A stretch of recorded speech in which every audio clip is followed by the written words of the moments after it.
Come on in. No. We come on in. Don't worry about that. Come on in. Come on in. We here. We here. We here. We here.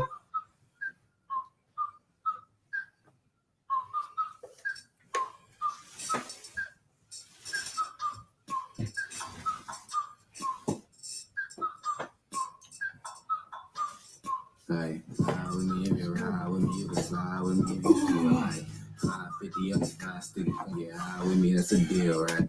Ride with me if you ride with me, you can slide with me if you feel like 550 up, 5 sticky, come get high with me, that's a deal, right? That's a deal, right? That's a bet, right? That's a bet, right? That's a deal, right? That's a deal, right? That's a bet, right? That's a deal, right? That's a deal, right? That's a bet, right? That's a deal, right? Hey. Hey, coming down like precipitation. I ain't never met a limitation. Hit a part of my elimination. Gotta go to Google for the information. I'm a superstar, so I gotta shine. Top dollar be the bottom line. I don't feed niggas out of line. Turn your heart rate to a dotted line. Yeah, my zodiac.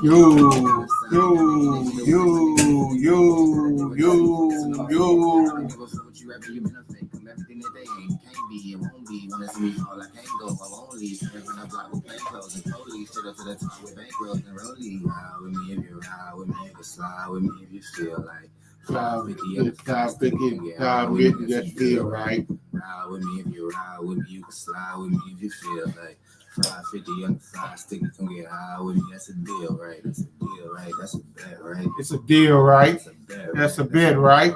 That's a deal, right? Yeah. That's a bet, right? Hello, and welcome to another edition of the Freight Trapping Podcast. I'm your host, Mr. James Roberts. And on tonight, we're just another news edition because I was going to drop this on Thursday, but I said, no.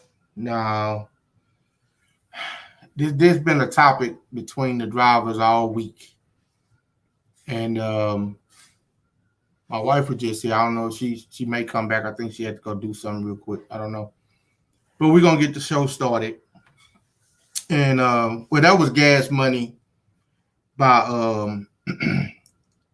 Xavy Rusan. So that's who that was by, man. I like that song.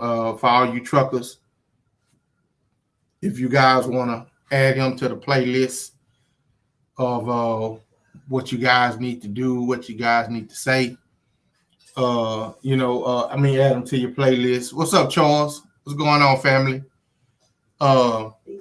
We gonna do that,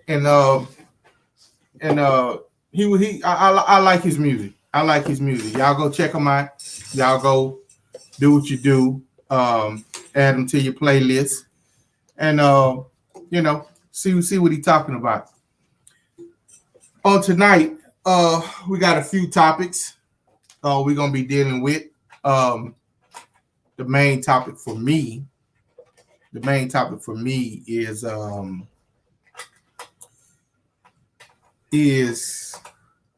UPS Sells its LTL Division, LTL Division to TFI. And so for me, I'm this is a driver podcast all day long. This is a driver podcast.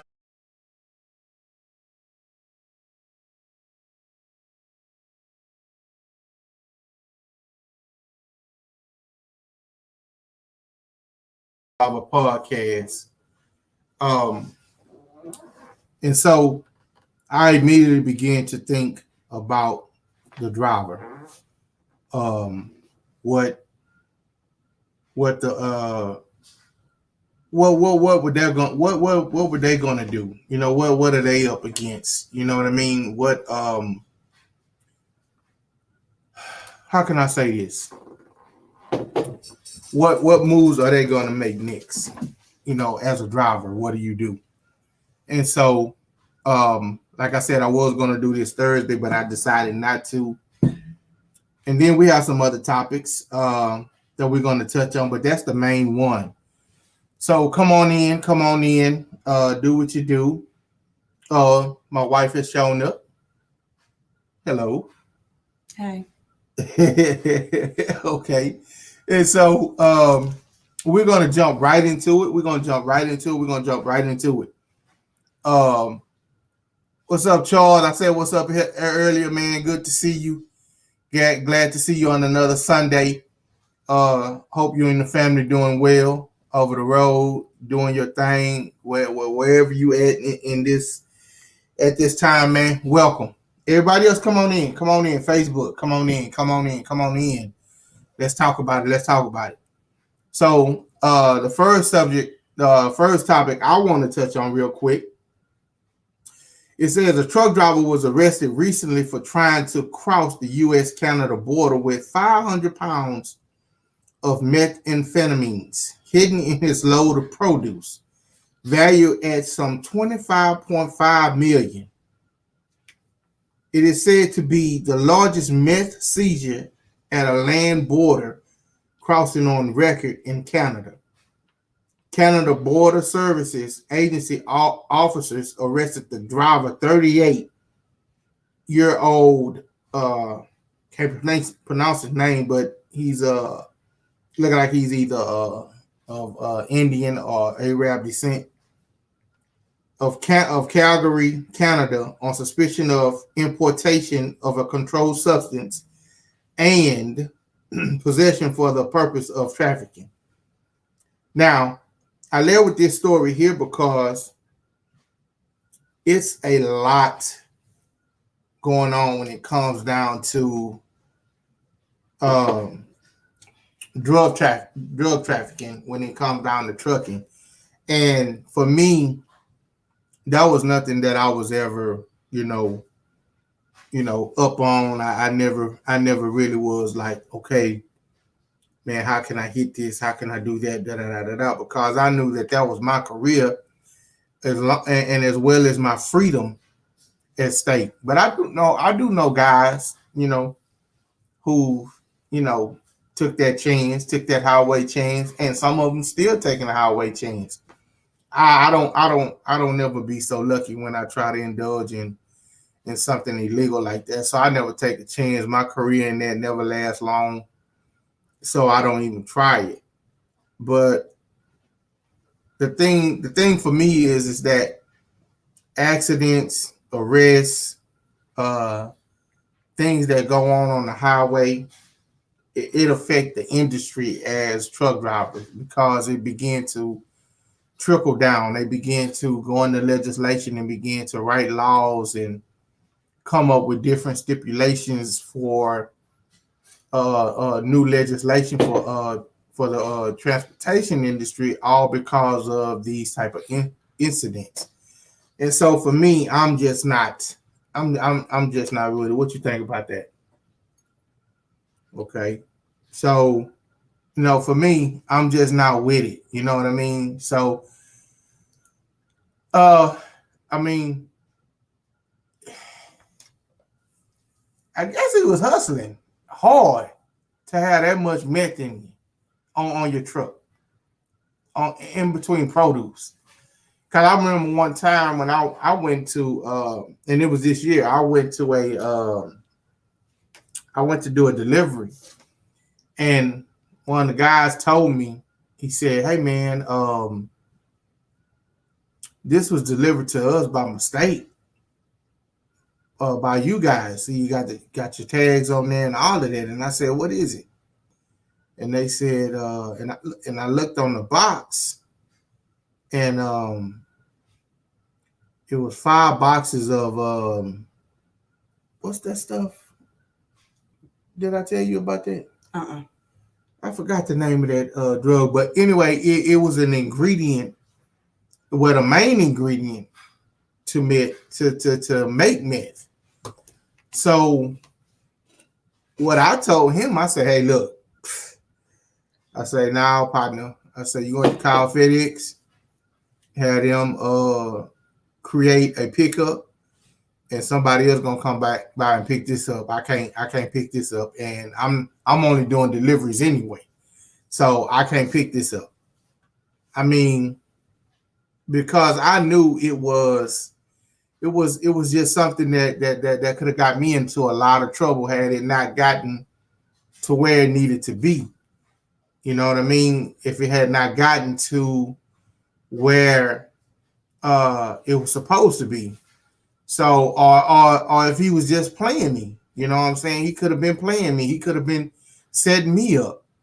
So I couldn't fall for the trap. You know, my job, my career, the things I have going on right now, my family, that mean more to me than trying to hit a quick lick like that. You know what I'm saying? Trying to just hit that one little come up, and that one little come up, they'll let you think that you done got away with it. See, and that's what the thing that tripped me out is that Buddy probably thought he had been getting away with it for months, years. And the thing about it is, once the feds get on your case, get on your back, they'll build a case on you for years. You know what I mean? And you think you're going good, you think you're doing good, but then once all of it comes together and they come at you, it's over. It ain't nothing you can say. Only thing you can do is pretty much try to make a plea deal. So for me, it wasn't worth it. You know, I don't know what his family lifestyle is. I don't know what his what his situation was financially. But for me, it ain't worth it. Yeah, I second that. It's crazy because it's never worth it. You know, anytime you're doing something that's illegal, it's never worth it. But you know, and I'm not trying to be I'm just saying, if you done it once and you kind of got away with it, when you start being greedy, that's when you get caught up. And you know, I wish it wouldn't have happened, but I mean, even with this whole PPP, it's like I've seen so many stories popping up now about trucking companies that were inactive and, you know, filing PPP, getting the loans and all of that, man. Like, it's not worth it. It really is not, it really isn't. That little coin you got that you probably blew in about 30 to 60 days is not going to be worth the 25 to, you know, 99 years. They're looking at giving you Fed time for taking and stealing over, you know, $2 and $3 million. It's just not worth it. But I just really hate that. I think greed is always going to come back to bite you in the butt. So in production of this show, I don't know. Do you want to touch on that topic, or do you want to elaborate some more on that, or what you want to do? Because I don't mind. Because I would love to talk about. Because for me, this is what the Freight Trapping podcast is about. You know what I'm saying? It's about talking about things that's going on underneath the surface that need to be, you know, expounded on. And we're not sugar honey iced tea and on nobody. We're not shooting slugs at nobody, because I don't shoot slugs. I'm too old for that. You know, if I got a problem with you, I'm coming to you, or I'll address you. But at the end of the day, when it comes to this trucking thing, man, and when it comes to federal dollars, I mean, I do not play with the feds, because at the end of the day, let me tell you something. If they want what you got, they're going to find a way to get it. You know what I'm saying? Look at Michael Jackson estate. Look at Prince estate. Look at Aretha Franklin's estate. If they want what you got, they got a way to get it. So at the end of the day, for me, you can be a billionaire, a trillionaire. You can be the most loved human being in the world. If they decide that, you know, it's you they want, they can do whatever they need to do with it. And I want to read a little bit of this article about that, since you asked me if I want to kind of touch on it. Yeah. Because this is a article out of Freight Waves, guys. Freightwaves.com. If you are not subscribed to it, you want to get subscribed to it. Keeps you up to date with all the latest trucking news. But it says 6 people, including the owners of 2 defunct trucking companies, faced multiple charges after federal prosecutors claimed they submitted fraudulent loan applications to obtain $1.5 million in fraud, $1.5 million in funds through the U.S. Small Business Administration, PPP. It says the U.S. Department of Justice said Thursday that it has charged, and I'm not going to go through the names, but it's 6 individuals based out of the Atlanta, Georgia area, and South Carolina area, with conspiracy to commit bank fraud, false statements to a financial institution, and money laundering.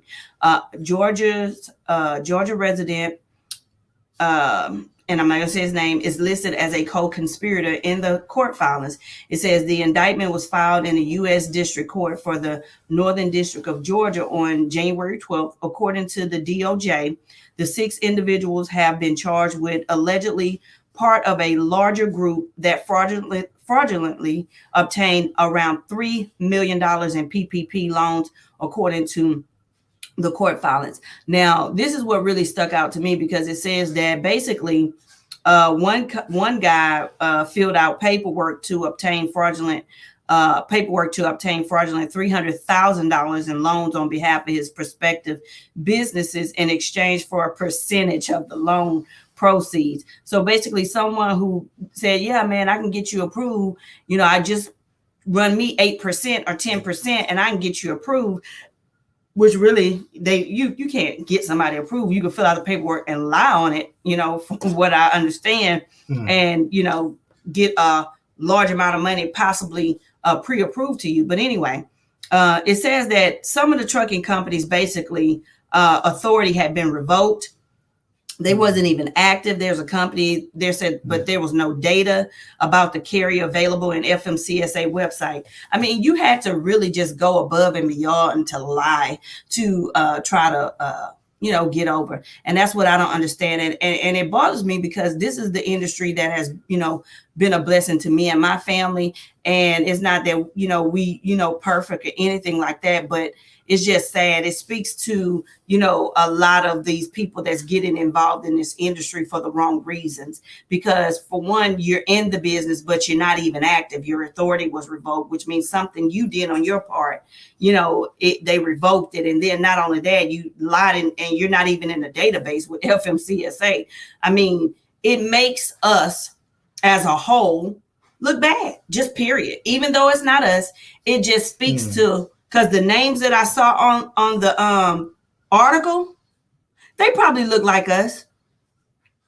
And I just don't understand, the reason behind it. I mean, it's too much money to make out here legally in the industry. So why go and lie to obtain all this money when you could have just put them trucks on the road and got to work? Because those are the ones that I talk about as using trucking as a trend and not a career. Yep. Those are the ones that make it bad for us who are solid in this industry and who go through the process of becoming successful in the industry. Those are the ones taking advantage of the pandemic situation.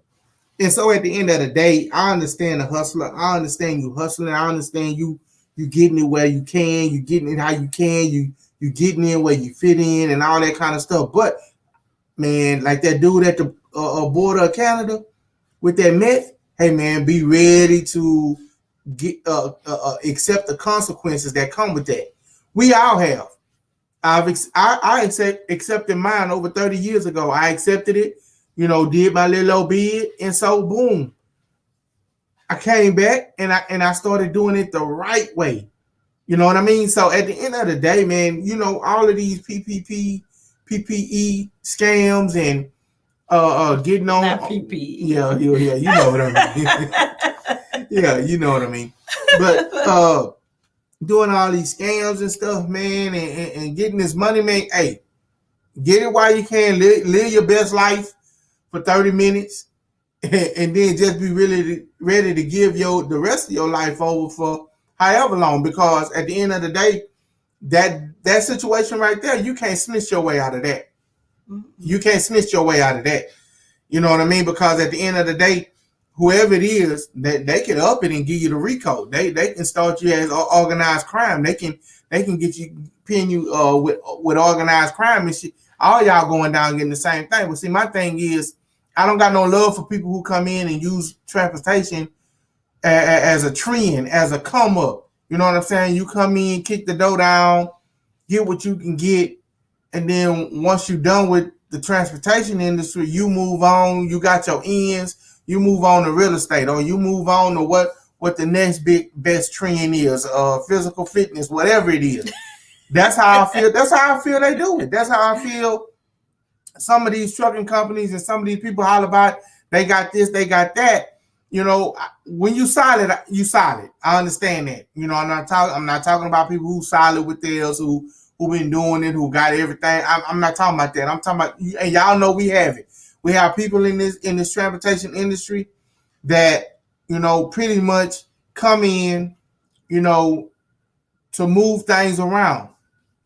And when I mean move things around, let's just face it, they come in to clean their money. You dig what I'm saying? They come in to do their thing. They come in to do their thing and just get what they can get out of trucking. You know what I'm saying? I'm just calling it like these are all my opinions. These are not facts. These are not anything that we've read. This is not anything that's in black and white. These are all my opinions from the mind, the thinking, the analytical assessment of James Roberts. So at the end of the day, it's just my opinion. Everything we say on here is opinion based, except for what we come with facts. But I just get kind of warm because now the way when my wife told me we was gonna do this academy thing and all of that, the way I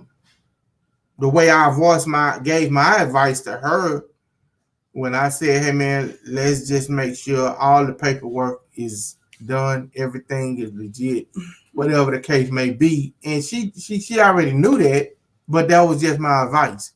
And so at the end of the day, when you do that and you go through the process, and now, you know, when people may need real funds, now that type of stuff will make it harder for those legit companies to get help, to help keep drivers, you know, employed, to help keep, you know, a small 4 or 5 truck, maybe 10 truck business afloat, because now it's going to be stricter to get those loans. So, I mean, that kind of stuff just kind of run me warm. So, you know, and this is the platform where I can talk. This is my opinion.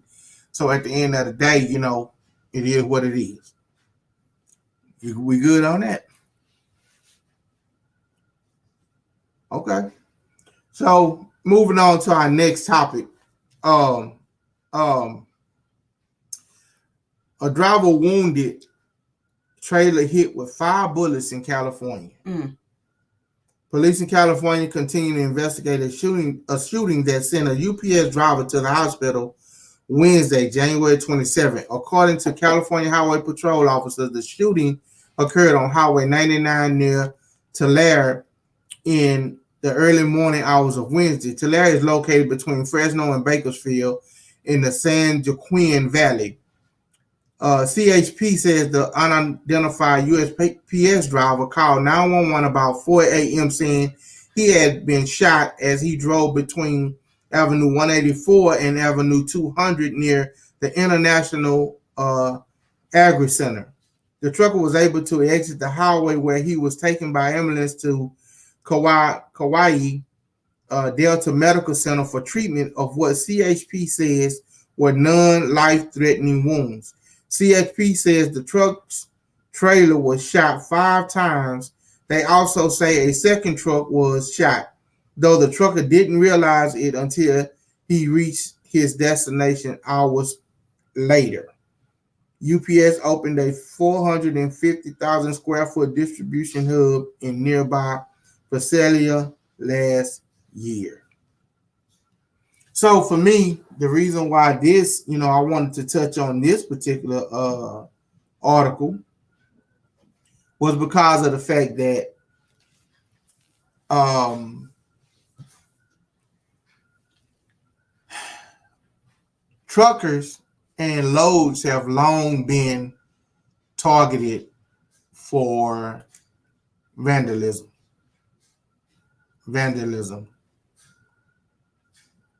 And so at the end of the day, we risk our lives when we get in these trucks with all of this commodity, this merchandise, these explosives, all of that kind of stuff. And you got guys out there sitting, plotting, planning, and you just don't know when you're going to fall into that trap, in their trap.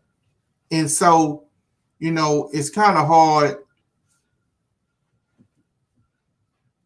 to sit here and say, man, I'm glad it wasn't me, because I can't say that. And I'll never say I'm glad it wasn't me. All I can say is, man, God, keep covering me as I do this thing, because you never know when somebody's planning to hit, you know what I'm saying, a FedEx, a Old Dominion, a Lindy, hit a UPS again, because we've had our trucks hit. You never know when somebody plans to steal your truck independently. You never know when somebody plans to steal your load. I remember I had a load of nickel-plated angle iron and beams that were going to a place. And if you know anything about nickel plate, when you're moving it, that stuff costs a lot of money. And somebody stole the whole truck. And so they ran a whole investigation and found out that, the guy at the building where I picked it up from, he had been waiting, just plotting and planning for what truck that he was going to, hit and steal and get it from. And it just so happened that the load I had was the load that he wanted, because I had some pretty expensive pieces on there, which, like I said, that nickel plated angle line and all of that was on there. And so at the end of the day, see, we deal with so much as drivers. When we get into that truck, we got to make sure our home life good when we get in the truck, so that our minds are right when we get behind the wheel. That's why I'm glad I gained the skill of not using my phone so much when I was working for Lindy. It was a lot of people complaining about cameras being inside the cab and outside the cab. That, for me, I was just like, man, I'm moving up. Whatever the standard operating procedure is for this company, man, I'm with it. I had to get used to it, because I used to be over the road, and over the road, that's all I did was talk on the phone, because I get me down the highway. So when I got to Lindy, it was different, but I adjusted. And on more than one occasions, I was glad that I adjusted, because it saved me, from an accident. It saved me from a ticket. It saved me from some things. And so at the end of the day, man, as drivers, we have to get in the truck. Our minds have to be right. We have to be focused.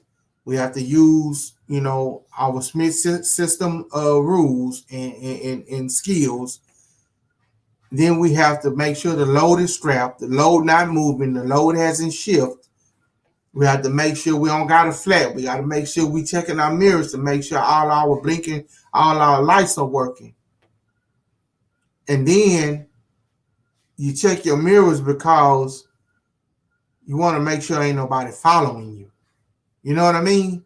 Because if you just rolling, and I've just rolled, and once I got on the highway, me checking behind my mirrors and making sure nobody following me. You can't really do that when running over the road because you got 4-wheelers that tag behind 18-wheelers all day long because you pulling them to where they need to be. They following you because they know that you either got a radar in your truck and you can see up ahead. You can see what we call bears, but we can see the DOT or whatever up ahead. You can see the police, and then we slow down, so they slow down, so they trail you.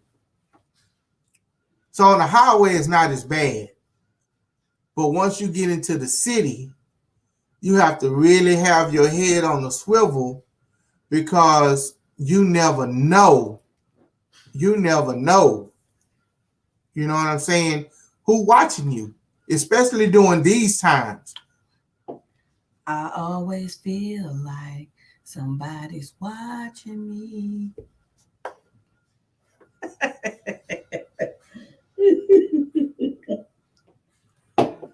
And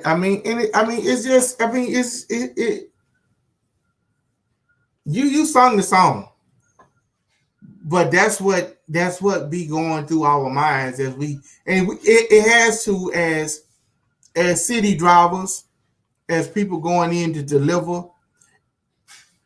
I remember I told y'all I used to always get to where I used to go early, and I knew none of these places. Go ahead. Mm-hmm.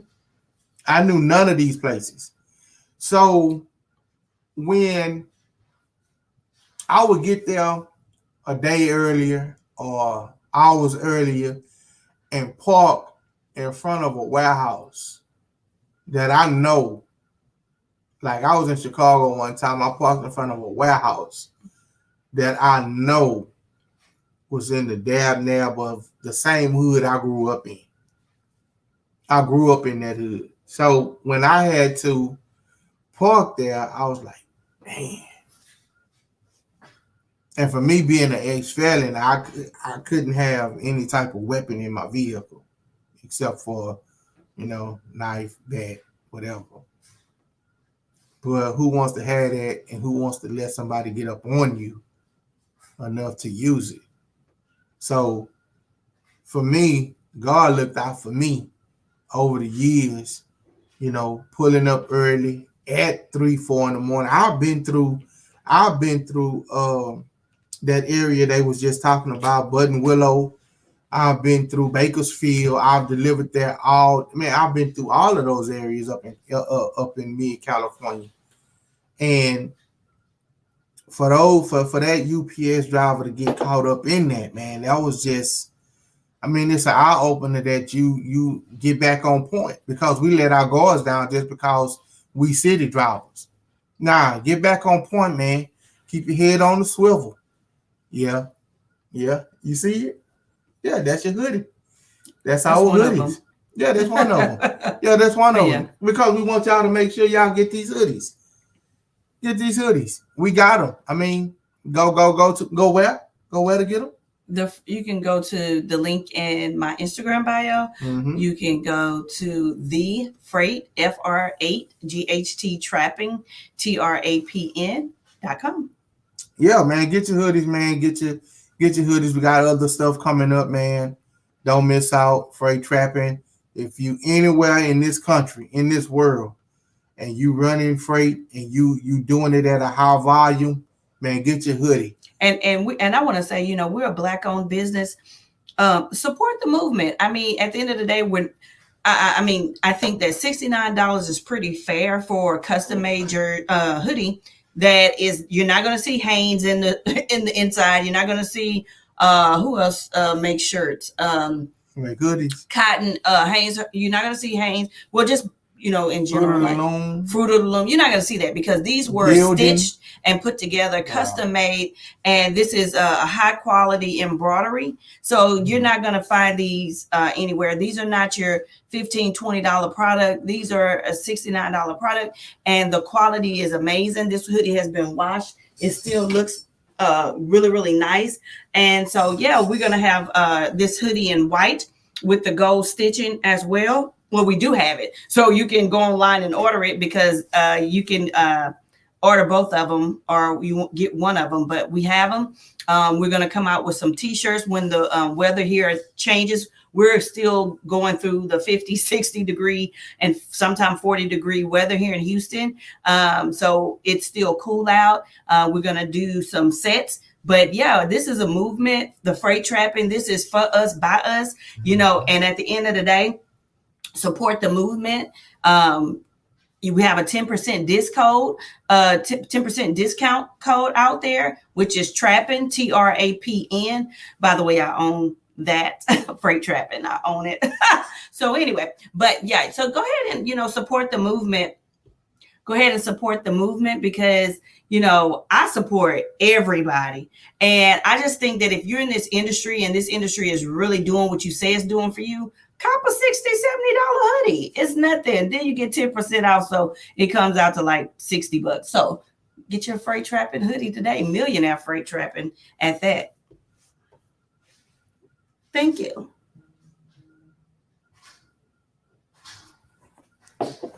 Thank you.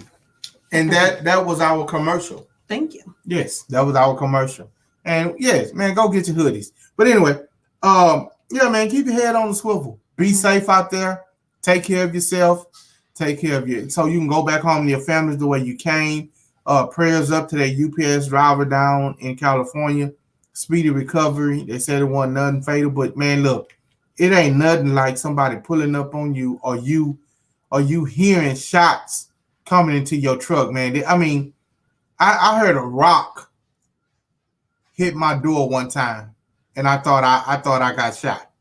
Because when you're going to 60, 65 miles an hour down the highway and a rock hits your door, man, it sounds like a gunshot. And bro, I ain't gonna lie to you, man. I was just kind of like, man, what the? And I was nervous.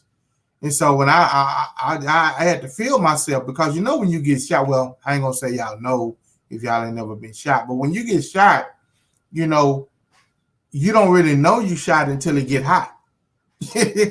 until that entry wound get hot. And so at the end of the day, man, sometimes, it's just, and then sometimes the shock of you being shot, you don't know you shot until you see blood, or if you see blood. So, man, y'all take care of yourself, man. Don't leave keys in your trucks. Lock your trucks. People out here, they stealing 18-wheelers. Man, lock your trucks. Secure your load. Please secure your load. Secure your load. And most of all, secure yourself. Yes. Watch your surroundings. So, moving on. Do you have something? You good? You want to talk about something? Moving on up. No. Moving on up? Okay, good. Cool. This one says groups want truckers to move up on vaccine lists. So I wanted to touch on this because this vaccine thing is a real touchy subject in households. It's a touchy subject in companies. Companies are trying to learn how to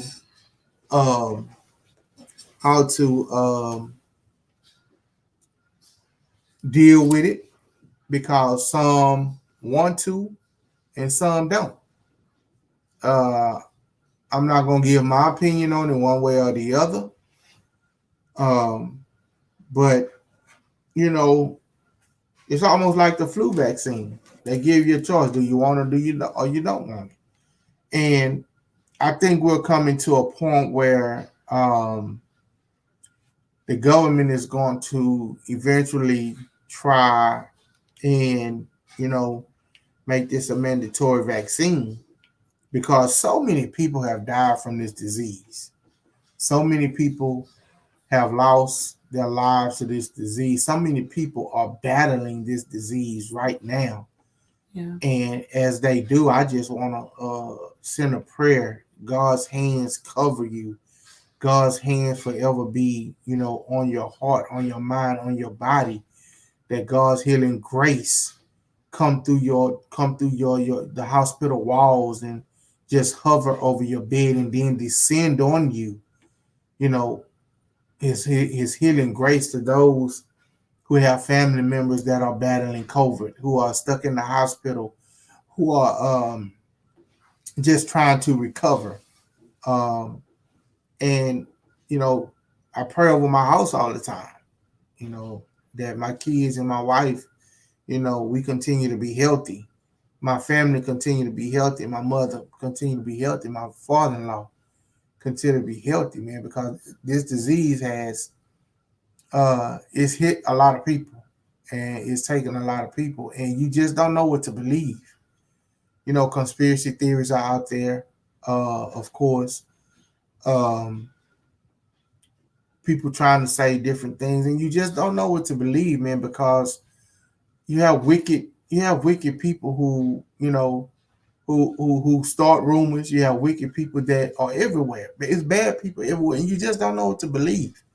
So at the end of the day, um, it's a group that want truckers moved up on the vaccine list. Which if you want to take it, I'm in agreement with it. If you don't, I don't think it should be forced. But I do think truckers should be considered up on the essential list than where they are right now. Absolutely. Right? Absolutely. And so it says numerous trucking organizations around the country are asking the federal government to give professional drivers greater priority for getting the vaccines to guard against the COVID-19 coronavirus. Because for one thing, we've been working ever since this thing hit.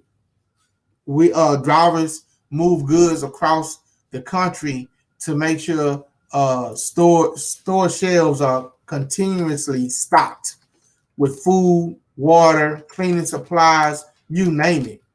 Um, Truck drivers brought numerous bicycles, toys, cleaning supplies, Walmart products, Sam products, Target products.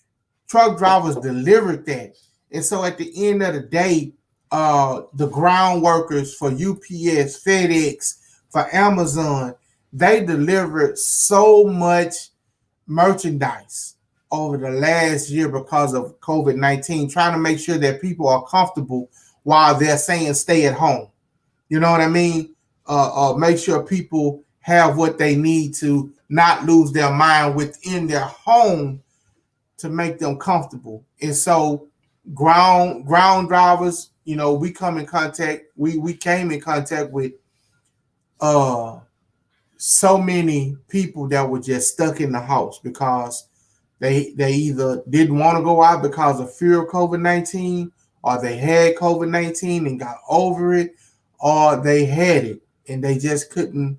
And you couldn't, I'm not going to say you couldn't be afraid, but you had to be very cautious because you didn't want to not give it to them because they said, they had a sign in their yard that say, hey, leave it here.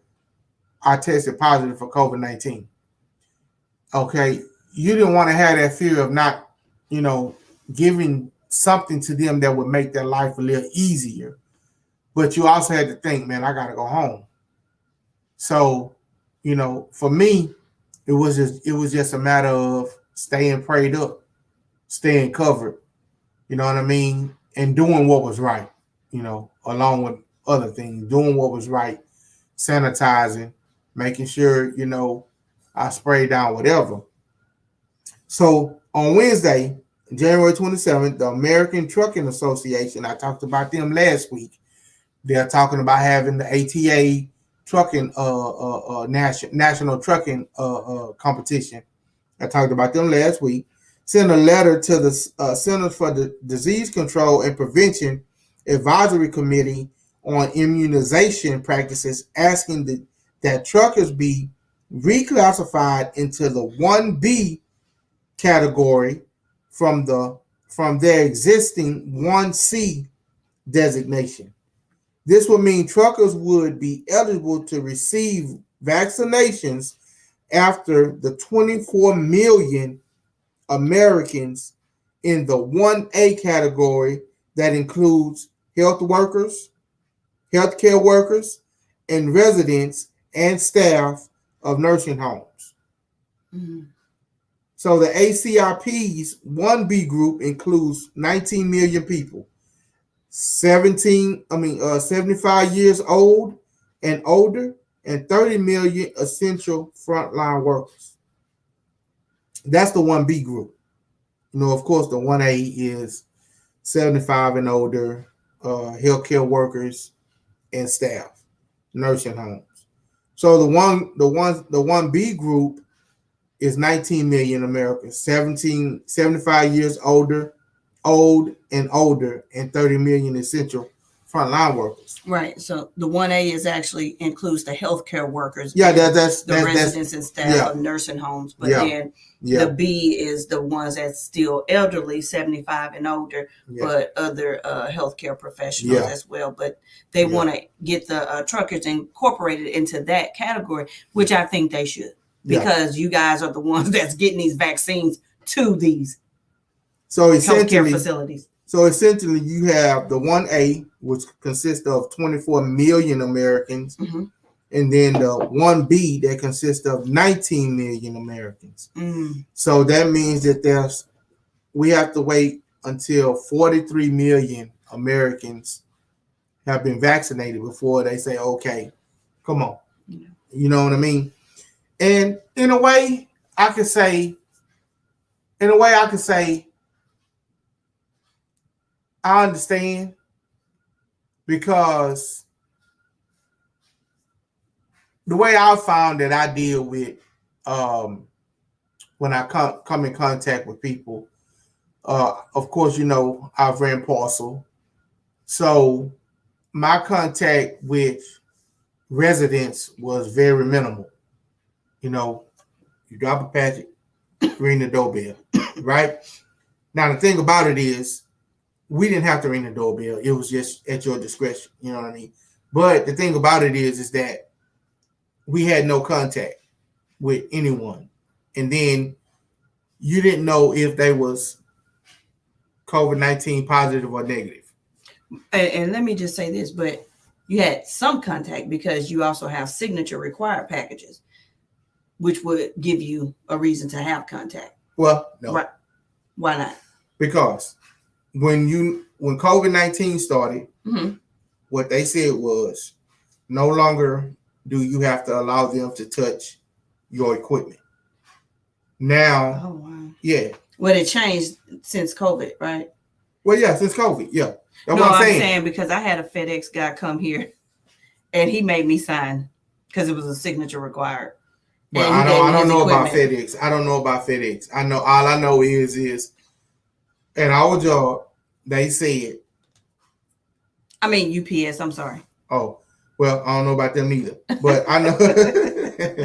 But from the beginning of this COVID thing, my manager said, "Listen, no one has to touch your equipment again. If you need a signature, and plus we were still doing paper too. Everything everywhere we went, a business, you have to sign. You have to have a signature." So when COVID started, we didn't have to have them physically sign our paper because of COVID. All we needed to do, what's your name? First initial, boom. Last name, boom. Wrote their name down, put C19. See what I'm saying? That was a step that they put in to eliminate contact. See, I had the guy that came to my house. He was like, "Oh, yeah, I'm sorry. Unfortunately, you're going to have to get it signed. You're going to have to give the signature because we have to get the signature." I was like, okay. But, I thought that due to COVID, you wouldn't have to do that as long as you see the person and you give them verbal. But I guarantee you, if you would have said, "Hey, it's COVID-19. I'm being safe. You're being safe. Please, if you can call and let them know, hey, man, she's here. Can I just take her name and punch it in or whatever, write it in?" I guarantee you they would have left that package. Yeah. Because it's no way that, he just could have said, you was pretty and he just wanted to sit there and talk to you. And, you know what I'm saying? That's why he was like, "Nah, you got to," you know what I'm saying? So he was being flirty. That's all that was. Yeah. So anyway, but we put my company put stuff in line to keep us limit the contact, even at a business. When we went to a residence, with a delivery, what we would do is sit the package down, knock on the door, ring the doorbell, back up, right? 6 feet, back up. They come to the door and they already know that there's a signature required because they know what they ordered, right? And so what we would say, hey, we just need a signature. And they'd be ready to sign. We better know you don't have to. Just give me your first initial, last name. Type it in, write C19 in the box. Have a good day. No contact. No contact. Now, I've seen the residents, they've taken their boxes, and before they even bring the box in, they sanitize the box or they spray the box down. You did what I'm saying? Mm-hmm. So I've seen people take precautions and do everything that was necessary. They've even sprayed it down and left it out there for 30 minutes before they even brought it in. Some people opened it right there in their garage or right there on the porch and just took the contents out and left the box. And that's the way some people have, dealt with this. But as a truck driver, I can see where we're kind of low on the totem pole, because if I'm what began to happen when you go to pick up a load, they're not even letting you on the dock, right? They're not letting you on the dock. If you're over the road and you're picking up a load and you're taking it 1,600 miles, so that means that you don't have to put any pro numbers on there. You don't have to put no tag numbers on there. You don't have to do anything to it. They just need to load your truck, close the trailer, put a seal on it. You get your papers. They don't even let them sign their papers no more. They'll ask them their name. They'll sign their name on the papers and give them their traveling papers, and they be on their way. That's how limited the contact was. So I can see why, they put us so far down, because of the fact of trucking companies and shippers have taken the necessary steps not to have so much contact.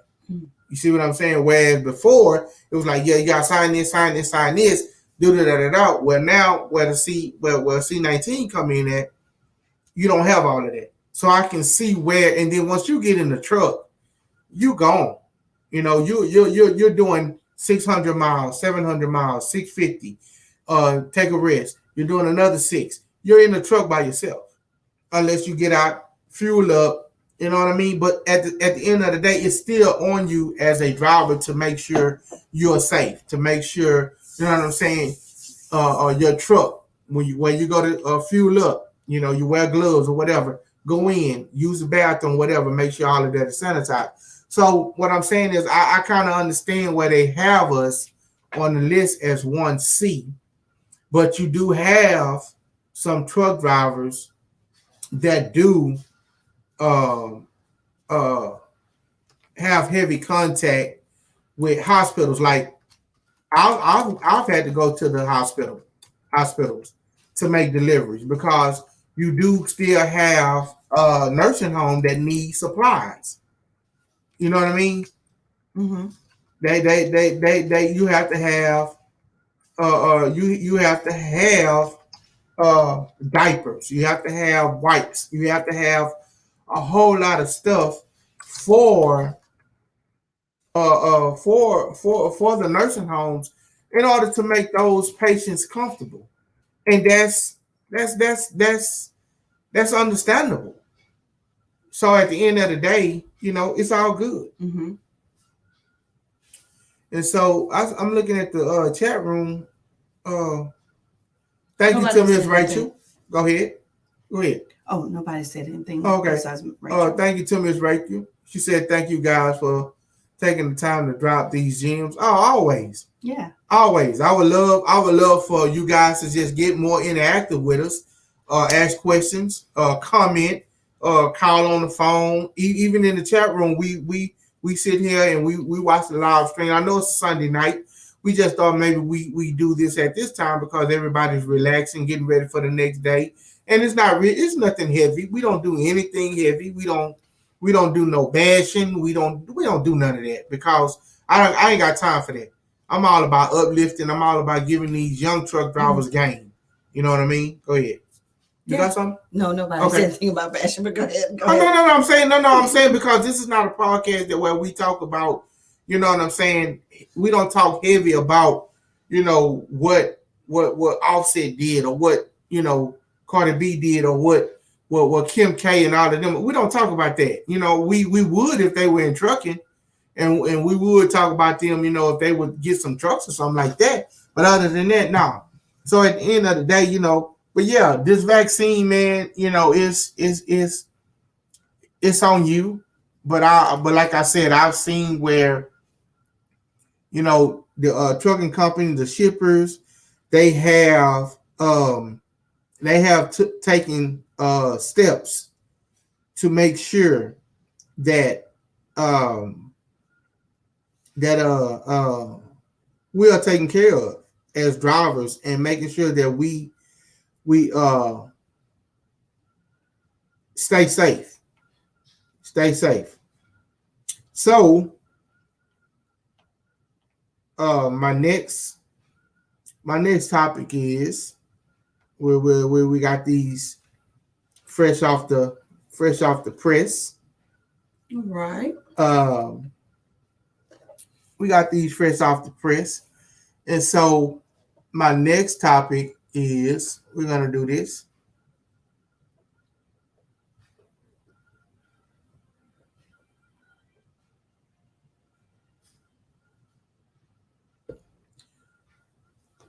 Not fresh off the wire, but fresh in the transportation industry topic of the news. UPS Freight sold to Canada's TFI International. So I'm going to read a little of this article from Truckers News Daily. UPS Freight, one of the largest trucking organizations in the U.S., is being sold to the Canadian transportation and logistics behemoth TFI International, Inc. A statement from the Quebec-based buyer said the sale price was $800 million. A statement from TFI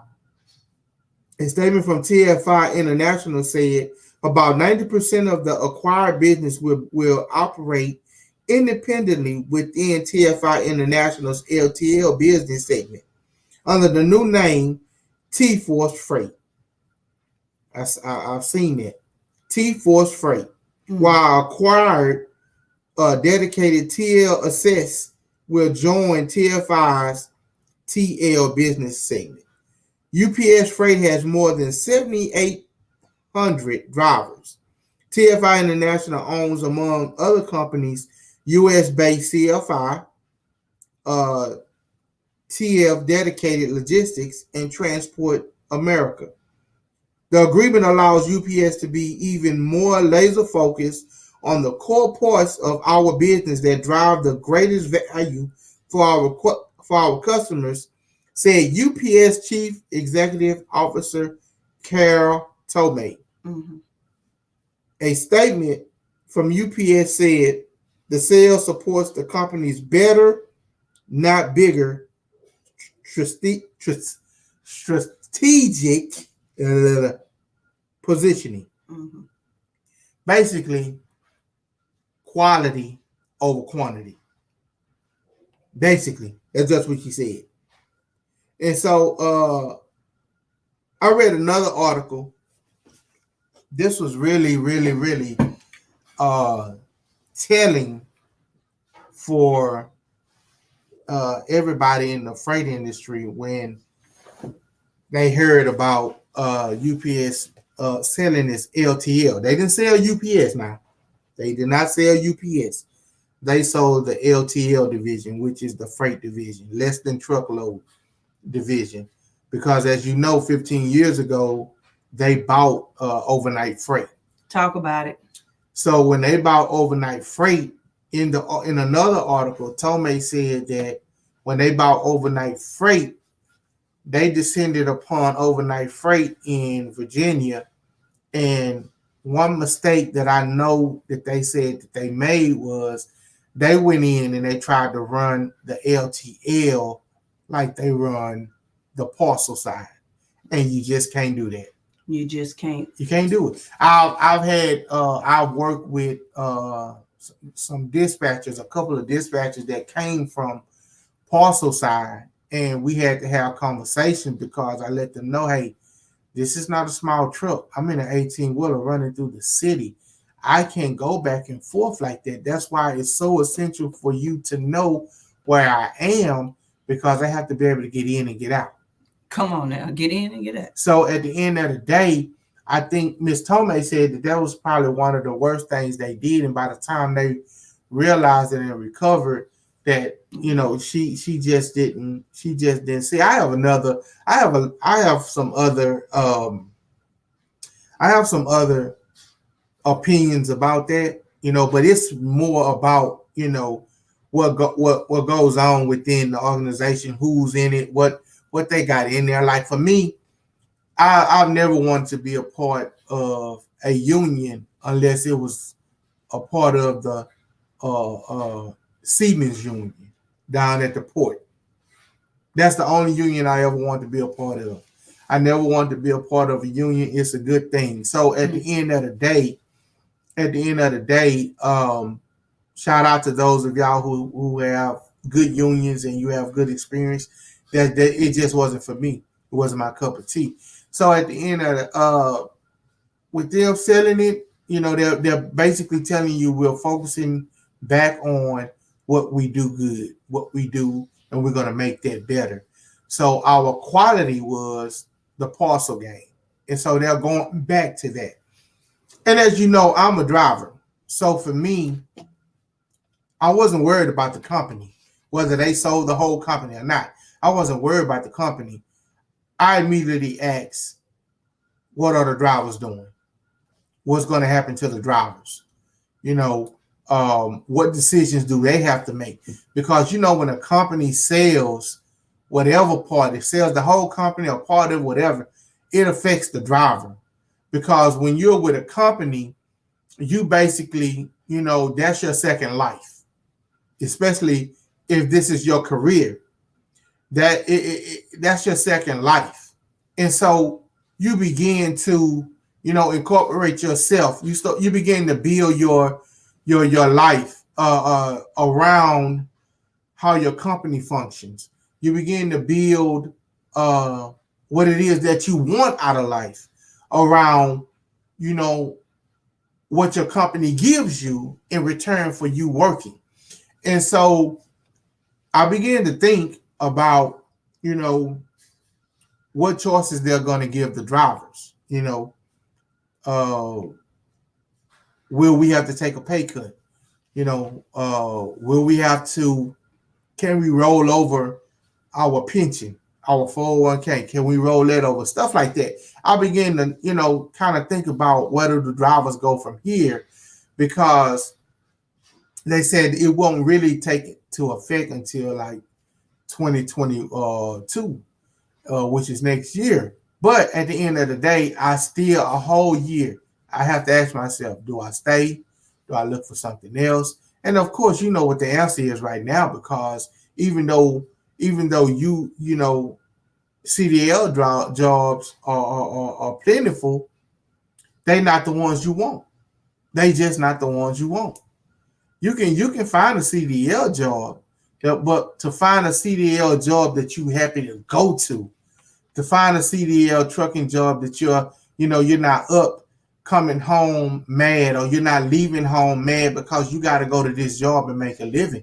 No, when you find a CDL job that you enjoy going to, that you don't, that it's not hard at all to get up and make those steps and drive those miles to get to that job, it's not easy to find that. And when you do find that, you want to hold on to it. You're going to do everything in your power to hold on to it, because now you're in a position that now you're not comfortable, but you're happy. Mm-hmm. You know what I'm saying? You're happy. And so that's what my mindset was what do the drivers do now? Where do they go from here? But that question is, that's for them. I've been faced with that question before, and I've made decisions, and they've worked out for me. The decision I made when Messer bought Lindy, We had got word that, Lindy, was going to sell to Mesa Group. And so I like working for Lindy. I like the management they had. I like, the ownership. And so at the end of the day, when a group buys another company, they're gonna come in and make some changes. And I was just asking myself, did I want to stay there and do those changes? Plus, I had goals. I was, that was for me. That was just God's way of saying, don't get comfortable. You know what I'm saying? Continue striving for the things that you told me that you wanted me to help you with, or you wanted me to guide you toward. So I made the decision to, you know, you know, find something else. But that's what my mindset is, where do the drivers go from here? Mm-hmm. You know what I mean? Where do the drivers go from here? Because it's hard to be somewhere for 15 years and then have to start over. It's hard to start over when you've been somewhere for 3 years. Mm-hmm. You know what I mean? Because you're in a pattern. You're in a rhythm. And my pastor said one time, man, everything is about rhythm. And your heartbeat is about rhythm. When you make a song, it's about rhythm. And when the rhythm's off, then that means something is wrong. When you do an EKG, if your heartbeat rhythm is off, that means something is wrong. That means that they have to do another test. Right. So, it's just, you're changing the rhythm. When you do stuff like that. And we understand that it's a business move. We understand that um all things don't stay the same. You just got to prepare yourself. And once again, I'm just saying, shout out to those drivers. Say, man, I just hope you guys are, prepared yourselves. If you stay or go, it may be a good thing. TFI may be TFI may be. I don't know anything about TFI, and I'm not talking down on TFI in no shape, form, or fashion. I am not talking down on TFI. They may be a great company. They may come in and do something better. They may come in and make a few small changes, but at the end of the day, everything may be okay. And I'm praying that's what it is because I'm for the driver. I'm always going to be for the driver because that's what I am. Even if I take a manager's position, I'm going to, in prison, you have a paper warden and you have a, a staff warden, meaning that the paper warden, he got his position through education. A staff warden meaning that he came up from being a CO to a sergeant to a lieutenant to a captain on up to assistant warden. Now he's a warden. So he's a warden that has walked the plank, so say, walked the streets, so say. So that's the same way. If you make it to a manager's position and you managing over a terminal, a driver's going to work harder for somebody who's been in his position, even though he knows that now he can't just make decisions for drivers. He has to make decisions for administration, for drivers, for dock workers, for everything. But at the end of the day, he's gonna have a better ear for the conversations or for the things that drivers go through. And that's just how it is. I mean, wherever you work, that's just how it is. So, man, that was the biggest news for the week, man, was UPS sold their LTL division. And it probably was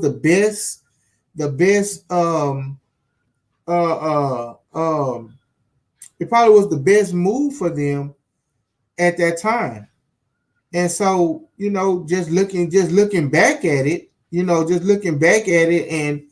and how everybody was pinned in on it because like I said, that's a big deal, man, for anybody to say, hey, we selling off a part of our company. I don't care if you big or small, if you've been around for a minute. And the thing about it was, well, what do we always talk about, right?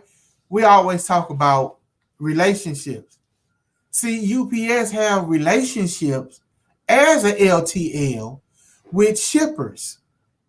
See, one thing that I know they done was at the time when they bought overnight, they got a part of the bundle game. See, 15 years ago, bundling was a big thing. Bundling under one umbrella. Get everything in a bundle and you get a discount, right?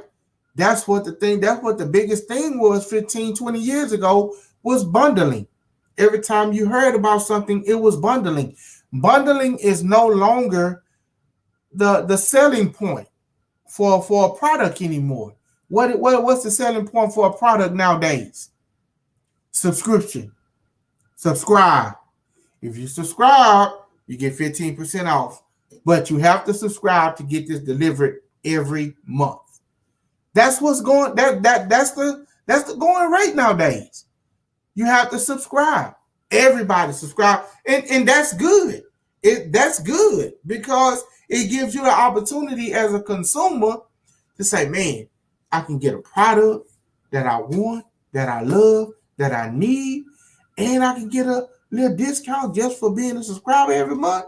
Oh yeah, I'm gonna take that. Yep. But all I'm saying is when they bundled, I think that when UPS bundled the LTL along with the parcel, I think that they wasn't getting the return that they were supposed to get on their pricing for the parcel. See, for me, Central Freight Lines and UPS, they pick up what we call unsecured freight. So what I mean by that is you pick up, if you pick up pipe, right, and it's loose, it's fine for Central Freight to pick up loose pipe. For us, it's not. Everything has to be palletized or it has to be bundled. It has to be tied up. It has to be secured freight because now you're putting yourself in a position to be accused of mishandling of freight. So now when I go to deliver this freight and the pipe is bent, now it's a mishandled situation or mishandled freight. So now me as the carrier, I'll say, you're my customer.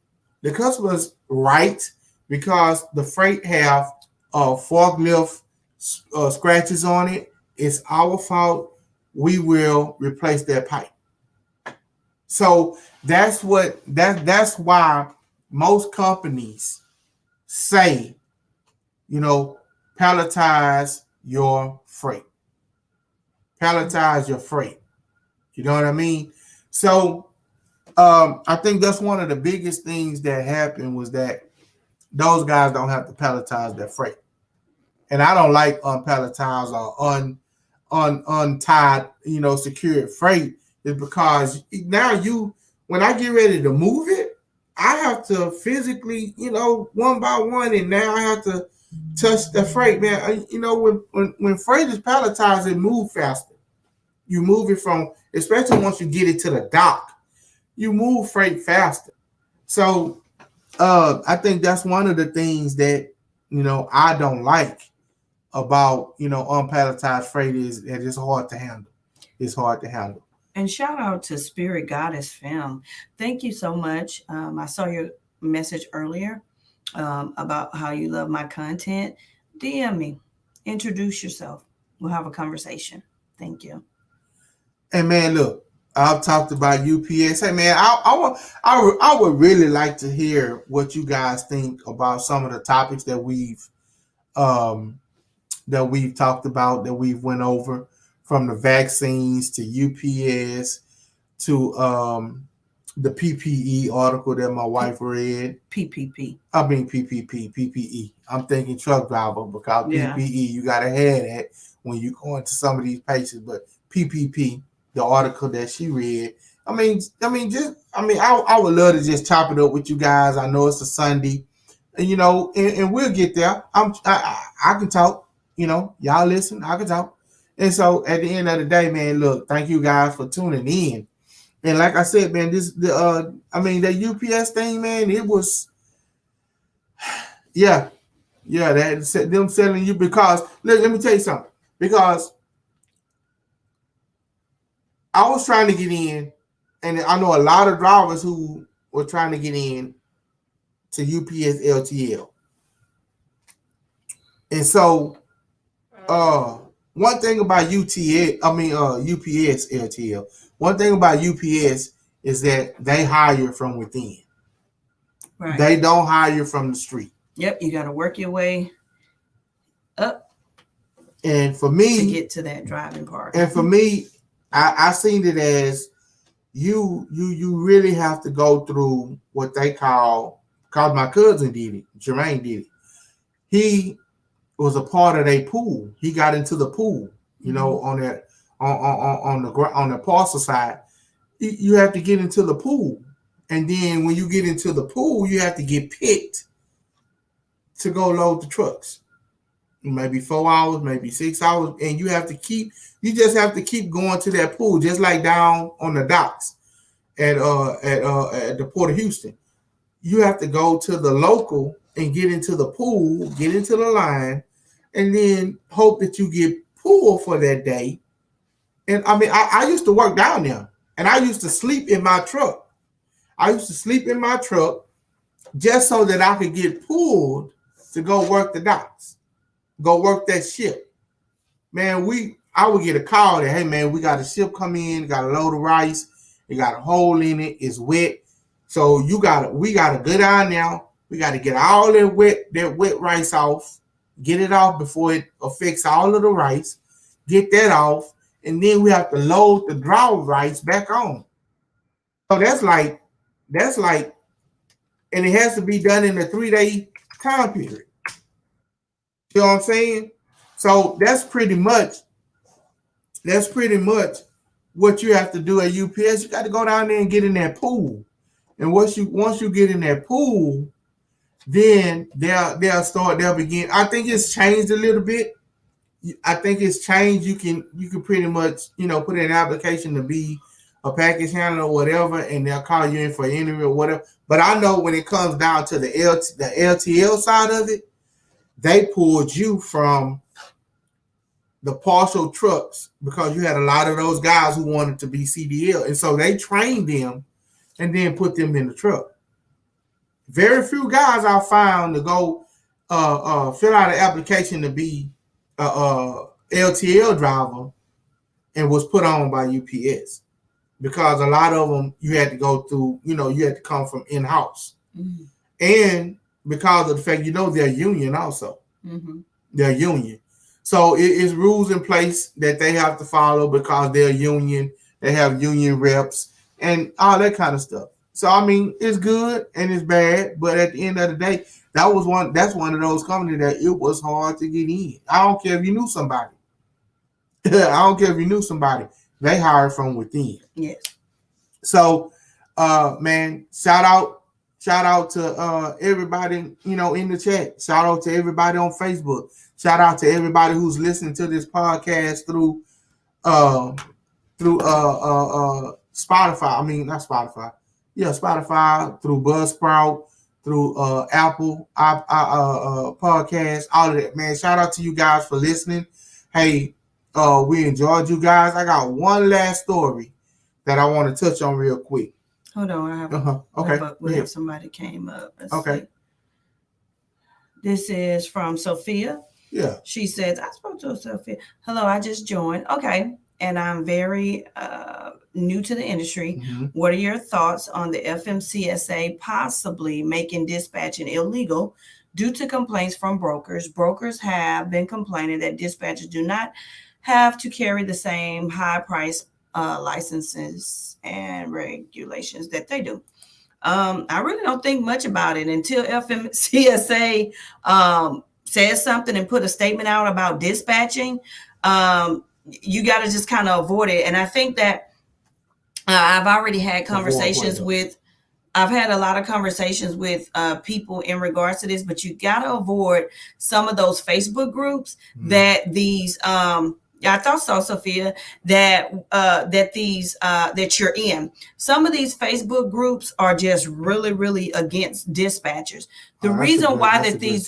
The The reason why these brokers are saying that, and I'm a broker too, but the reason, what I've noticed and what I've seen, because I'm not in these groups, I've never been in these groups. Like, you got to understand, when I got in this industry, I didn't pay somebody to train me. I didn't do all of that. I had my husband, I had my own experience and my own knowledge in the industry, as well as my carrier to help me and guide me through this industry.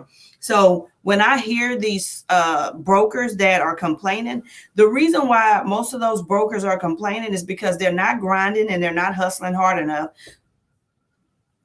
So they're not making the money that a lot of dispatchers are making. I mean, you have dispatchers out here with 6 and 7 figure businesses that are running, 80, 90 trucks out here on the highway, that they are more than just a dispatching service. They are a deluxe, the creme de la creme of the industry, and they are keeping their trucks fed. So I think a lot of these brokers are intimidated because they had to go and get surety bonds. They had to get these insurance policies. They had to do all of this stuff so that they can, broker the freight. And then here you come, a dispatcher who didn't have to get a surety bond, who didn't have to, do all of this stuff. And now you're making 6 figures and they're mad. Tell them to step their game up. How about that? Step your game up. Stop complaining. If you do less complaining about dispatchers, you can build a legacy for your future. How about that? Tell them to start complaining. I don't think that's not something that I think about. I don't wake up every day thinking about, oh my God, is FMCSA going to shut my dispatching business down because the dispatching business doesn't have a brokerage? Well, no, I don't get afraid about that. But what I would say, if that is something that they decide to do, then it again, as a business professional, you have to invest in yourself. So even if they did, go get your license, go get the surety bond, whatever the requirements are, go do it. Because I would not leave not only my vision and my dream of being in this industry behind because I have to go get anywhere between an $8,000 to $3,000 surety bond. A lot of times it can be more expensive than that if your credit is bad. And that's just the reality. If you have bad credit, your surety bond is going to be pretty high. And if it's really good credit, you'll get, a really reasonable surety bond. FMCSA, you're not spending more than $400 to get your authority, to do your UCR filing and your BLC3. I mean, it's not going to kill you if they did that. But until FMCSA put out a statement, I would stop listening to these groups. I would just stay focused, keep your eye on the prize. If I'm your mentor, if I'm training you, and if I haven't put out a statement saying that you now have to do this, I have to do that. Like, I have a real business. Like, my training business is a real thing. So if FMCSA put out a statement, Roberts Transportation and Logistics will put out a statement as well. We are following everything in compliance with DOC and FMCSA. We follow every policy and procedure in place. That's why when I train you, I teach you about hours of service. That's why James did the video. He talked to you about hours of service, and he talked to you about the 14-hour rule, the 10-hour rule, the 8 hours, all of that. We break it down so that you can be in compliance with FMCSA. She says, okay, thank you. She says, I agreed to one of us actually sent out a survey regarding the topic in December. I completed and stated my opinion. Well, good deal. Yeah, as long as FMCSA hasn't put out a statement saying that it is now required, you can participate in statements. But until then, we pretty much are tapped into all the top transportation and logistics platforms. So we definitely will keep that, that information out there to you if that's the case. But don't, like I say, just don't let the negative comments and things like that distract you. I've even seen where some of these brokers have taken policies off for FMCSA's website and edited it. They copied and pasted it, but then they put in parentheses, so-called dispatchers. FMCSA doesn't even speak the language. They don't even speak that way. So you just got to be very cautious on the people that are putting out this content and information. And I'm sorry. And one more thing. Dispatchers are rocking. Brokers love great dispatchers. Remember that. So if you have brokers out there that's spewing negativity, they're angry, they're jealous, they're hating, because most brokers want to work with great dispatch. Most brokers won't even book a load to a carrier without talking to the dispatcher first. So go figure. But yeah, I say that. Okay. I'm gonna say this here about those groups you were talking about. I stay so far away from those groups, man, that they create, like on Telegram and all that. I don't want to be a part of none of that, because that's the place where a bad seed began to sprout. Bad seeds begin to sprout, just like that rumor that Miss Jenkins just asked us about. Ain't no broker, FMCA, they will listen. FMC. Yeah, you know what I mean. FMCSA, they will listen. Like she said, they sent out a survey. A survey. They will listen. But at the end of the day, I'm going to tell you this. If you just keep watching for the codes, look what's on legislation, follow who's in that follow who's heading FMCSA, and if you follow them on their social media page, on their news page, if you follow ATA, America Trucking Association, if you follow their page, they will tell you everything you need to know, not only from in the truck, but especially outside of the truck when it comes down to legislation. They will tell you about every. Let me say this here. I hate when I don't like. I'm sorry, I don't use the word hurt, but I don't like when people begin to use one part against the other. You know what I mean? You start using the broker against the dispatcher and the dispatcher against the trucker and the truck. Because for years, I'm going to tell you something, for years, we have been trying to get the middleman out of our business. Owner operators have been trying to get the middleman out of our business, meaning the middleman is the broker. They've been trying to get the middleman out of the business for a minute. But you have to understand something. A broker is an intricate part of making things move. A dispatcher is an intricate part of making things move. A driver, an intricate part of making things move. FMCSA, an intricate part. Everybody has a part to play. Yep. And I hate when people try to demean one part that makes everything move, because if you notice, if you take out a bracket in a mechanical system, when you take that one piece, that one bracket, or that one gear out of place, nothing else moves. Even though it could move, even though you have to go in there and repair, I wouldn't want to replace a bracket if it's moving fine. And for me, these brokers, hey, what's good, Patrick? I see you. Good people. Yes, sir. These brokers, some of these brokers are putting things out there just to see if they'll catch, just to see if the fire will begin to flame, just to see if FMCSA get enough wind of it that the fire will move over to FMCA and start burning them, and then they'll start doing something about it. I keep doing what you're doing. Like my wife said, keep moving, keep pressing.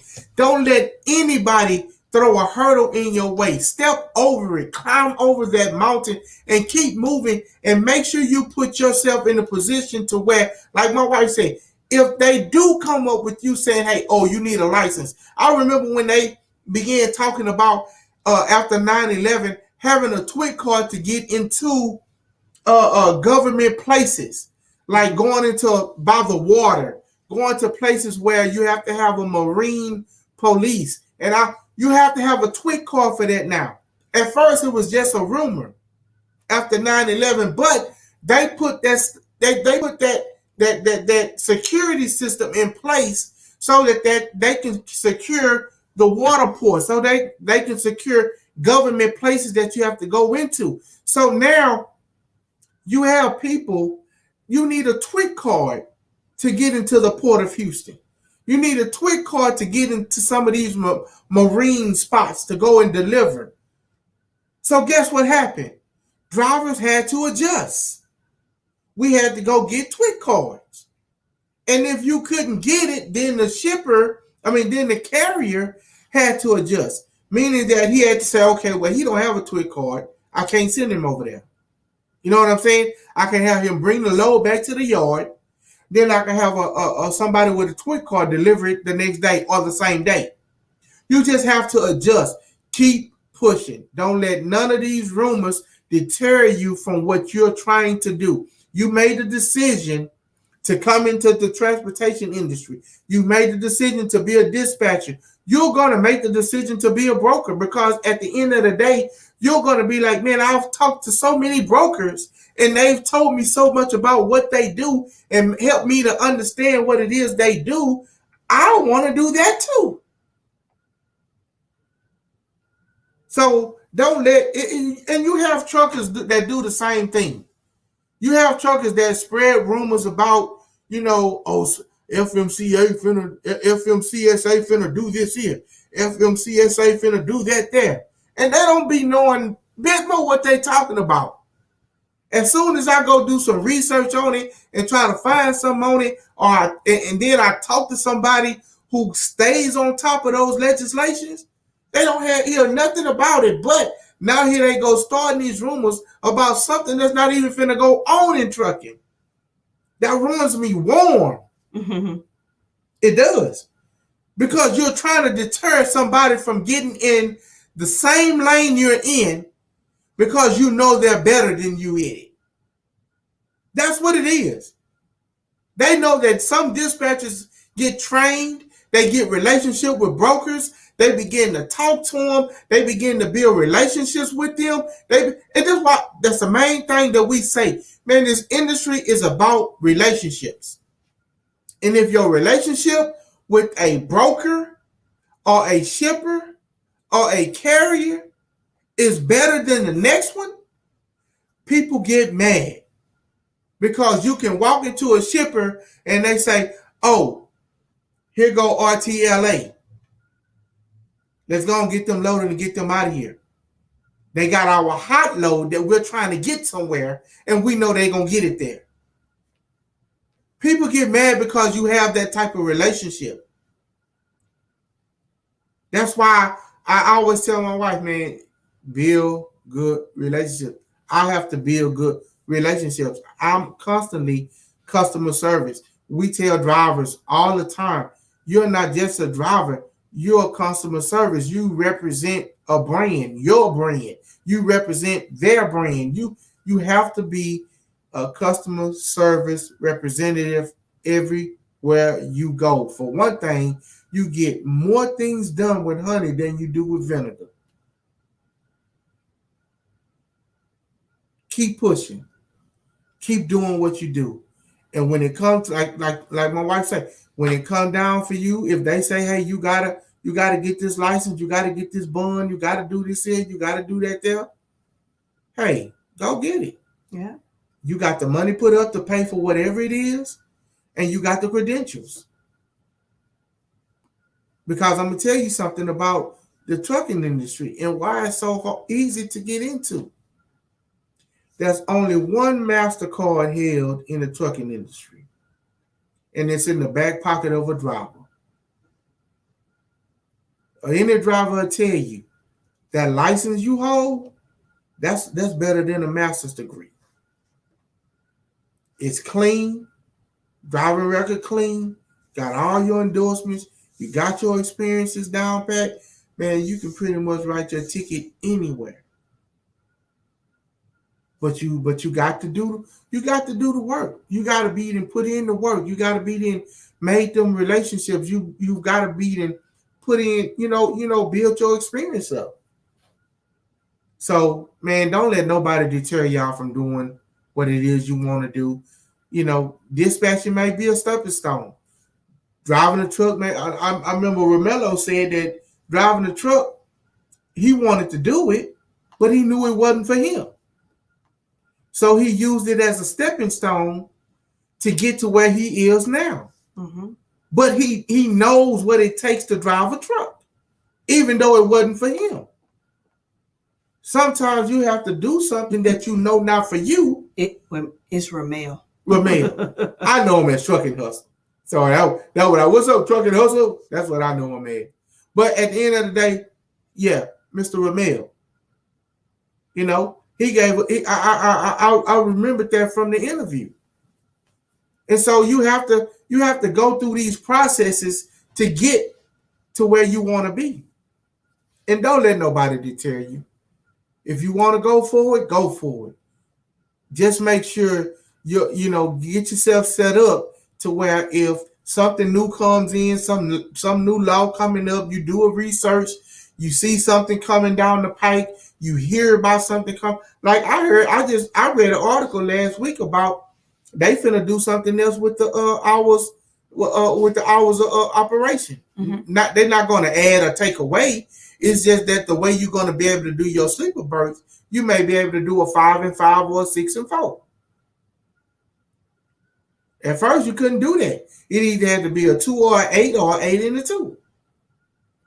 Now they're talking about, possibly switching it up, doing a 5 and 5 or 6 and 4. Mm-hmm. So, just pay attention to that. What's coming down the pipe. Be a part of everything. So, I'm looking at the screen. I think we got a question. Go ahead. I'm a driver who would like. This is from Mr. Patrick Young. What's up, Pat? It says, I'm a driver who would like to be off the road by the end of the year. I'm OTR, and my question is your course set up to where I can take it while I'm on the road? Absolutely. Dispatching course? You Yes. talking about your course? Okay. Mm-hmm. Yes, we have e-learning. So yes, it is available where you can take it online, and you can take it while you're on the road. And not only that, we actually have it to where we provide like 3 private sessions with all of our students and myself after you've went through the portal. And what I'm doing for essential employees or workers such as yourself is if you take the course and say you take it in the next 4 to 5 months, because I do give you access to the program for a whole year, I still will honor those 3 sessions with you. So to make sure you understand how this business works. And then also we update the portal on a regular basis. So when these new updates come up, things like that with FMCSA that we feel you need to know, we will keep you informed. Okay, Patrick, thank you so much for that question. Yes, sir. That was a good question, man. Y'all have been a great. I mean, the back and forth, the questions, the things you guys want to know. Man, I really appreciate it. And I just want to say that I have to really just go ahead and plug my program and my academy. We're the owners of Robert Transportation and Always plug it. Yeah. We're the owners of Robert Transportation and Logistics Academy. And what we really pride ourselves in is that we provide opportunities for all of our students, for anyone looking to break into this industry, including second chance individuals as well as low income families. We provide you with our CDL, freight dispatching or freight brokering training. And what you take away from our training is you're going to gain skills, knowledge, and the confidence, which is so important to really be successful in this industry. And we also provide job placement. We have partnered with several trucking companies locally here in the city of Houston, so that if you do go through our program, even for the CDL program, we have opportunities for you to get on, not just to drive. They even have opportunities for dispatching students as well. So even if you don't want to start your own business, we have opportunity for you to still go and work for someone. Okay. Thank you for taking time to answer. Yes, sir. You're welcome. Thank you for asking that question. We appreciate you. So I had to definitely plug us for Robert's Transportation and Logistics Academy. My website is www.robertstla.com, and I'll put that in the comments just so you can kind of look around. But that's something that we really pride ourselves in. And we're making some moves this year that that we're definitely going to keep you guys updated with once we, get things up and push in the way that we want it to, as far as the information flowing out there to the masses. And go ahead. I'm sorry. Yeah, but thank you. Mm-hmm. Yeah, thank you so much. And also, man, y'all have a question, comments, man, after the show, man, hit us at freighttrapping@gmail.com. Yep, the freight trapping. The freight trapping. The freight trapping at gmail.com. We do have someone that monitors our emails that will be available even on the weekends when we may not see those. But during the week, we definitely will get back with you. We try to look at them ourselves as well, so we can make sure that we're giving you quality information that we believe in. And that's just what I'm just so grateful to be able to serve as many people as we have. I was looking at the numbers as I've been dealing with some business stuff. And I mean, like, I'm going to just say this, one of the biggest CDL training schools here in the city of Houston. I don't want to speak on anyone outside of this city. They have served 500. They've served 500 students per year typically. So they've trained over 500 CDL students. I would say in the year of 2019, because they released this last year in 2020, how they had served, and they were able to help 500 students, complete the CDL program. And when I look at what I've been able to do just for the freight dispatching, I'm right there with them. I mean, to sit here and say I'm a small business and I've been able to accomplish something just with one program that one of the biggest CDL training facilities in the city of Houston has done. I can't wait to see what God has in store for Roberts Transportation and Logistics Academy. We have added our CDL program. We've also added our freight brokering program, which we are going to be launching that within the next 30 to 45 days, online as well as in person. We are doing in-person training, and we are offering our CDL program. We will have an e-learning set up for the instruction part of it, but you will have to come in person to do the in the truck training. But as far as the instruction part, if you are not comfortable due to COVID-19, we still will accept your application. You can do an inquiry online at robertstla.com and let us know what you're interested in. Mm-hmm. And then from there, we'll get back with you and we'll do an assessment. We have it down packed, man. We got some amazing stuff, and we're a Black-owned transportation and logistics training academy, and we're grateful. So thank you so much for tuning in to our weekly podcast. I missed you guys last week. I won't be on every week, so I was telling him I was so proud of James. He did amazing last week because I do have kids and I have the baby. And last week he wasn't feeling well, so I had to tend to my baby, and I had some business stuff I had to do. So you may not see me every Sunday going forward, but you will see me. And so when I come on, like I tell you, I won't be before you long, but I definitely try to come before you strong. So with that being said, I'm gonna let my husband go ahead and close us out tonight. Okay, so yeah, man, y'all, man, that's what it is. That's the business. She's the business.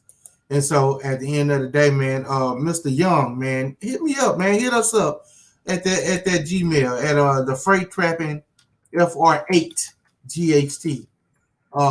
Freight trapping at gmail.com, man. And I would love, bro. I know you're over the road, and this is a podcast for the over-the-road driver, man. And I would love... And share it for us, Mr. Patrick. You're over the road. Share it, man. Let the people know this is a podcast for you guys. Yeah. We didn't do this for, any other reason, but James did this strictly for actual truck drivers. So share these and let the people know, man, we got a podcast strictly just for us. You know what I'm saying? We want you to call in. If you got a second, call us right now, Patrick. Call us in real quick. Go ahead and let's call. We want to talk to you real quick just to appreciate you and thank you. But call in, but make sure you share our podcast and make sure you let the truck drivers that you know say, man, we got another trucking podcast out there that's strictly just for us. We can call in when we're on the road. You know, you got your hands free in the truck. Give us a shout and, just speak to us real quick if you got a second just to say hi, because this is what we're here to do, to serve you. Yeah.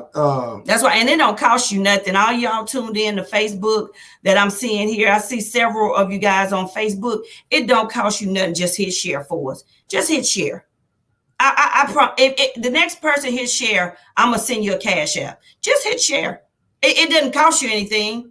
You know what I mean? Just hit share because you never know who this may impact. This podcast, we take time out of our life. I was working all this afternoon. I've been working all last night, and I took time out of my day to come and serve with the spirit of excellence. We do it because we want to, not because we have to. So we appreciate you and serve. You know what I'm saying? Share, because it doesn't cost you anything to just hit that button and share. And I'm gonna look on Facebook and I'm gonna see who shared it. I am, because I'm going to bless somebody tonight with a small token just for sharing. I'm a bless somebody just for sharing because it doesn't cost you anything to let other people know that you have other people that look like us that's serving out here in the community and in the industry for free. It doesn't cost you anything. I see you sharing. Keep sharing. I'm gonna definitely pick a couple people. I'm gonna pick a couple of you ladies or gentlemen, whoever I see out here. Just share it. Just press share. It didn't cost a thing. I see you, Roxy. I see you, Ramika. I see you. Share this here, and then put your cash app. Put your cash apps names on there. I'm gonna bless somebody tonight because Pat, this is all it's about. Watch this. You didn't started something. Pat, if you call on this line at 727-731-2494 right now, before I get off, hey man, I'm gonna treat you to lunch on me over the road. Look at that. I'm gonna treat you to lunch. So I just want to know who I got on the line. Hold on. Wait a minute, Pat. Just stay right there. Don't go nowhere. Can you hear me? You can hear me good, right, Pat? Okay. So, like I said, we're going to do this here every week. Okay? This is what we're going to do. For every driver that called me over the road and chime in just to say what's up, what's going on, what you're listening to, because I want to talk to them. Yeah. I'm going to buy you lunch, dinner, or breakfast, whatever it is. I'm going to send you something. And I'm not bribing you. Yeah. This is not a bribe. This is because I love what I do. Yeah. And this is because I know how I feel to be over the road. And I know how I feel just to even say, hey, man, I need a shower. Can you cash at me to get a shower? Yeah. You know what I'm saying? I know how that feels to not have a shower on your card and you need a shower. I don't bribe nobody. This is sincere. Yeah. And this is what we do. Yeah. I mean, we serve. This has nothing to do with bribing because we've served and did things that everybody don't know. We served and blessed several families over the holiday. God, you know what I'm saying? This is what we do. But we appreciate you for taking the time out of your day and your time to even be here. So that's what let me talk to Pat real quick. Okay, let's bring Pat on. I don't want to. Hey, Pat, how you doing? How y'all doing? Let me see. Let me see if we can get a thumbs up in the chat if you guys can hear Pat. Can you guys hear? Yeah, give us some thumbs up, some hearts or something. Let us know that you can hear Pat on the line before we go into it with him. So, Pat, how you been doing, man? How you doing? Where you at right now? And where you calling from?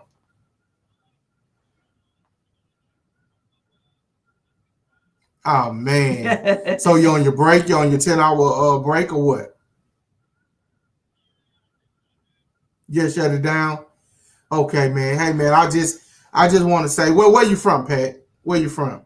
Okay, hold on. Don't say nothing. They say they can't hear you. Hold on. I want to make sure they hear you. Can you guys hear him now? Go ahead and say something, Pat. Talk, Pat. So where you from, Pat? We're waiting to see what they say on Facebook.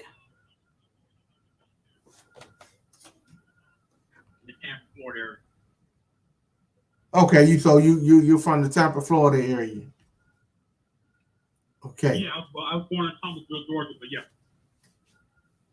Okay, so this is what I'm saying. Still nothing. Okay, This is what I'm saying. I'm trying to get this. Is your Bluetooth on? Yeah, it's on. This says mute. Is that No, on? no. Okay. So let me figure this out real quick, Pat.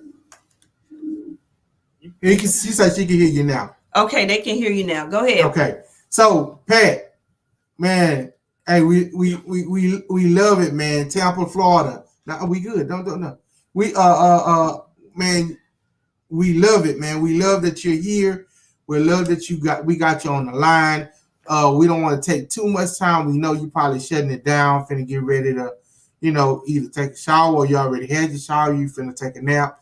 Say, man, we appreciate you being an over-the-road driver, doing what you do. Can you give a little bit of your experience, what you do, and what lane you run?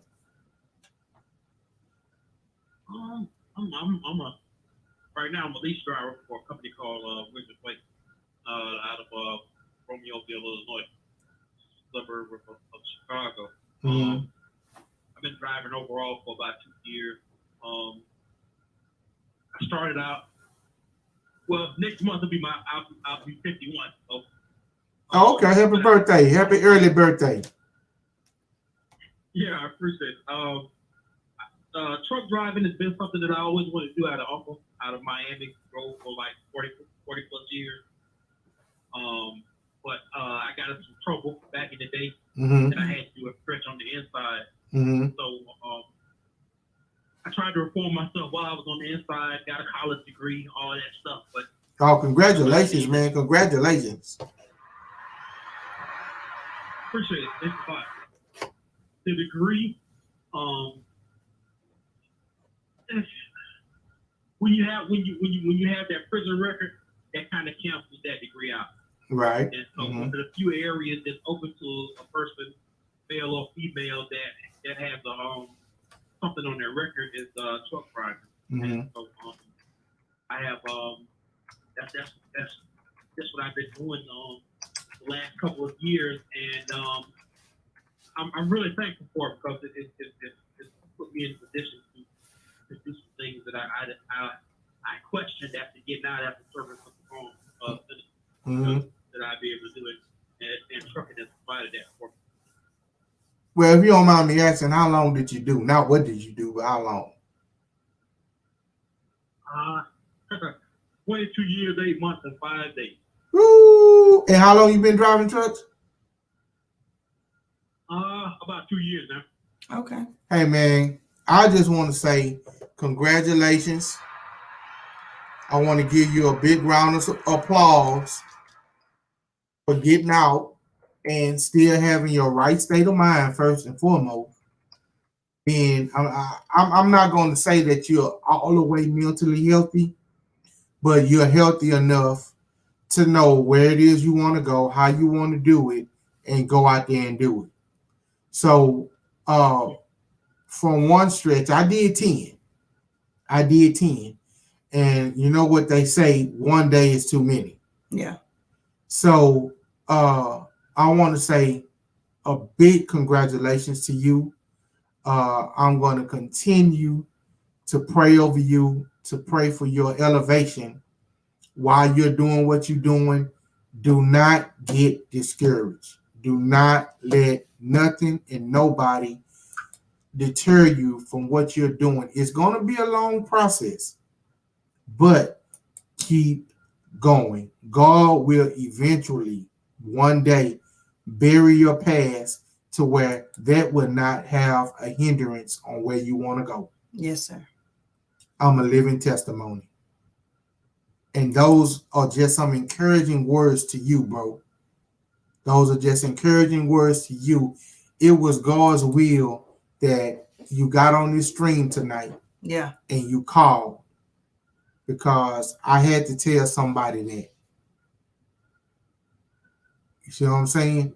I had to tell you that, even after 22, bro. So continue with your story, bro. I want to know more about you. Just tell me about yourself. I don't want to know nothing else about your past, about where you've been. I want to hear about where you're going and what you're doing. Right now I'm just trying to get it together. So, you know, it's continuous thing. I got a lovely Jamaican wife, and so I'm trying to Okay. you know, make Okay. sure that, okay, and that we're okay together. Mm-hmm. And you know, so my thing is, she's just off the island. She hadn't been off the island but about 6 years, Mm-hmm. and she faces some discrimination. So people, they love to tell you that well, we don't mind immigrants as long as they come over the right way. Well, we did everything the right way, Mm-hmm. but she's the immigrant with the melanated pigmentation. Mm-hmm. And so they still have a problem with it even when we do it the right way.